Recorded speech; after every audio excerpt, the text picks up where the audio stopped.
This channel does not promote any violent, harmful, or illegal activities. All content provided by this channel is meant for an educational purpose only.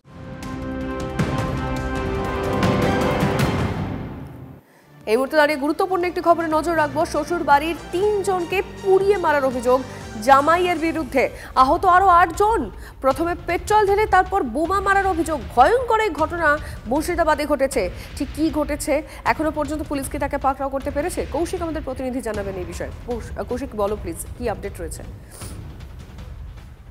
Mascot spin control ল্যাবের পরীক্ষায় এটি প্রমাণিত। কেয়াসেট Alopex Penta active নতুন চুল গজাতে সাহায্য করে, চুল পড়া বন্ধ করে। Keya Seth Alopex Penta active 10 hair fall প্রবলেমের একমাত্র সলিউশন।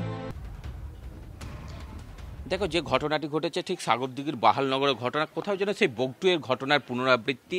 বাড়ির মধ্যে প্রথমে পেট্রোল এবং তারপরে বোমা ছোড়া হয় এবং পেট্রোল বোমা ব্যবহার করা হয় বলে অভিযোগ। এবং এই ঘটনায় এখনও পর্যন্ত 3 জনের মৃত্যু হয়েছে এবং গুরুতর জখম অবস্থায় রয়েছে জামাই।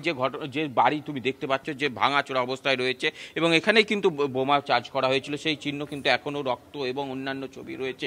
এবং যে গোটা ঘর দেখতে পাচ্ছ এলোমেলো অবস্থায় পড়ে রয়েছে, ভেঙে গেছে দরজাঘাট।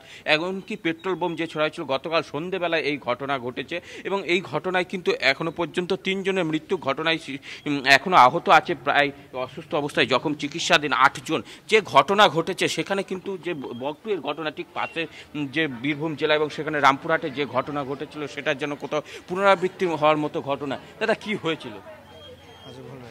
কি হয়েছিল তুমি দেখতে পাচ্ছ যে এখানে এলাকাবাসীরা রয়েছে এবং যে ঘটনা যে এখানে যারা স্থানীয় তারা অভিযোগ করছে যে বোমা ফাটানো হয়েছিল প্রথমে, তারপরে কিন্তু এই রকম ঘটনা ঘটেছে।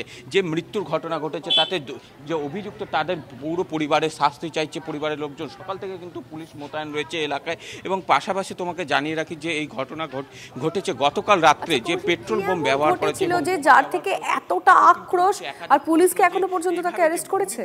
মানুষের কাছে যে দেখো, যে ঘটনাটি ঘটিয়েছে সেও কিন্তু হাসপাতালে গুরুতর জখম অবস্থায় কিন্তু এখনো পর্যন্ত চিকিৎসাধীন। তবে একজন ব্যক্তি না একাধিক সেটা কিন্তু এখনো পর্যন্ত স্পষ্ট নয়, কারণ যে ঘটনা ঘটেছে একজন গুরুতর জখম, সেই অবস্থায় আরও কারা ছিল সেটা কিন্তু এখনো প্রতিবেশীরা জানাতে পারছে না। কারণ ওই বাড়িতে যারা সেই সময় গেছিল আওয়াজ শুনে তারাও কিন্তু গুরুতরভাবে জখম অবস্থায় রয়েছে এখনো পর্যন্ত। এবং এর আগেও কিন্তু একাধিকবার পুলিশ অভিযোগ করা হয়েছিল। নজর রাখো, ভয়ঙ্কর একটি ঘটনা, ছবিটা দেখেও খানিকটা আন্দাজ করা যাচ্ছে। নজর রাখো। ধন্যবাদ তুমি। আমাদের প্রতিনিধি কৌশিকের সঙ্গে আমরা কথা বললাম, কিন্তু বক্তব্য আরও রয়েছে। কে বা কারা কেন পুলিশ আর পাবলিককে প্রতিপক্ষ বানিয়ে দিল, সম্মুখ সমরে নামিয়ে দিল, দেখুন।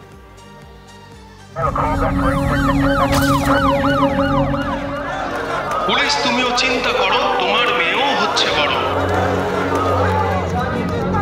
তিলোত্তমার জন্য বিচার চেয়ে রাত জাগা মিছিলে প্রথম এই স্লোগান উঠেছিল। তারপর মিছিল যত বেড়েছে স্লোগান তত চড়েছে। স্লোগান কি পুলিশের কান দিয়ে ঢুকে মর্মে খুব আঘাত করেছিল? পুলিশের উর্দির নিচের মানুষগুলো কি সত্যি মেয়ের কথা ভেবে একটু ইমোশনাল হয়ে পড়ছিলেন?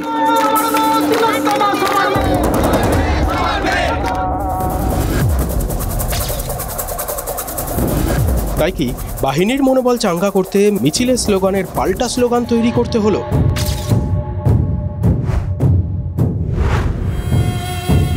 পুলিশের মেয়ের চিন্তা ছাড়ো, সে লড়াই করেই হচ্ছে বড়। এই পাল্টা স্লোগান এখন পুলিশের স্ট্যাটাসে 6 লাভ। কলকাতা পুলিশের বড় কর্তারা যেমন পোস্ট করেছেন, তেমনই রাজ্য পুলিশের এসপি ডিএসপি পদমর্যাদার অফিসাররাও পোস্ট করেছেন।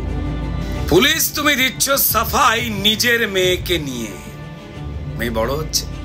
পুলিশ, তুমি দিচ্ছ সাফাই নিজের মেয়েকে নিয়ে, আগে উত্তর দাও কার চাপেতে লিখছো এসব ফেসবুকেতে গিয়ে।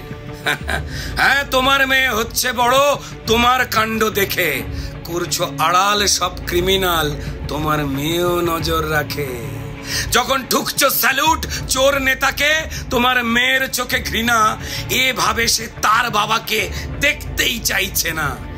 পুলিশ, তোমার মেয়েও জানে আরজি করের কাণ্ড, প্রমাণ লোপাট করতে কারা করলো লন্ড ভন্ড।